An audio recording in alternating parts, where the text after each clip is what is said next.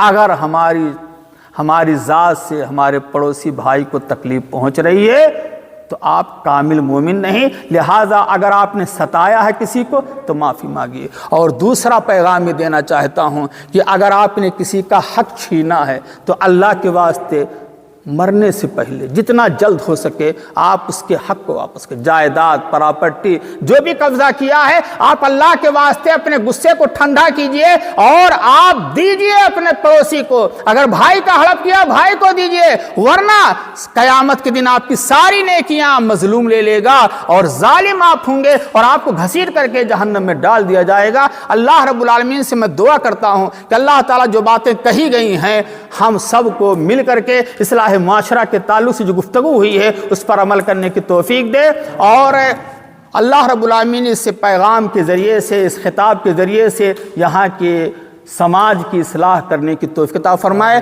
اللہ رب العالمین جن برائیوں کا تذکرہ کیا گیا ان برائیوں کو سماج اور معاشرے سے دور کرنے کی توفیق دے۔ اللہ ہماری ذات سے اگر کسی کو تکلیف پہنچی ہے تو اللہ ہمیں اپنے مظلوم بھائی سے معافی مانگنے کی توفیق دے۔ اگر ہم نے کسی کا حق ہڑپ کیا ہے تو اللہ ہمیں دوسرے کا حق واپس کرنے کی توفیق دے۔ اللہ ہمیں گناہ کبیرہ سے بچائے، اللہ ہمیں شرک سے بچائے، بدعات سے بچائے، رسوم و رواج سے بچائے، اور ایک دوسرے کی حق تلفی کرنے سے بچائے۔ اللہ دنیا سے زیادہ آخرت کی فکر کرنے کی توفیق دے۔ اے اللہ جن بھائیوں نے یہ دعوتی پروگرام کا سلسلہ جاری رکھا، اللہ ان کے خدمات کو قبول فرما۔ جو لوگ یہاں بیٹھے ہوئے ہیں اللہ ان کے بیٹھنے کو قبول فرما۔ جو لوگ یہاں گھروں سے سن رہے ہیں اللہ ان کو عمل کرنے کی توفیق دے۔ اللہ تعالیٰ یہ سلسلہ برابر جاری رکھنے کی توفیق عطا فرما۔ اے اللہ اس سے پیغام کے ذریعے سے، اس مقامی جمعیت کے دعوتی پروگرام کے ذریعے سے اللہ سماج اور معاشرے کی اصلاح فرما۔ اللہ جب تک دنیا میں زندہ رکھے ایمان اور توحید پر رکھے، جب ہمارا خاتمہ ہو تو خالص توحید پر ہو۔ والسلام علیکم ورحمۃ اللہ وبرکاتہ۔